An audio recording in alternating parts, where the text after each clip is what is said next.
ప్రభువునందు ప్రియమైన సహోదరి సహోదరులకు నా వందనాలు. ఈ రోజుల్లో మనం గందరగోళం, ఒత్తిడి, బాధల మధ్య జీవిస్తున్నాం.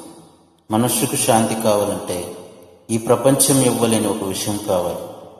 దేవుని వాక్యంలో యోహాను 14:27లో యేసు ఈ విధంగా చెప్పారు, నేను మీకు శాంతిని అనుగ్రహిస్తున్నాను, నా శాంతిని మీకు ఇస్తున్నాను అని.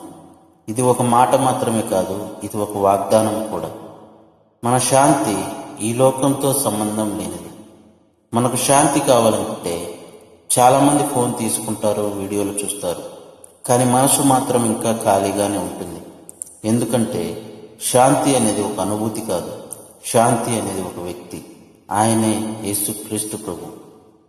ఫిలిప్పీ 4:7 చెప్తుంది, దేవుని శాంతి మీ హృదయాలను, మీ మనసులను కాపాడుతుంది.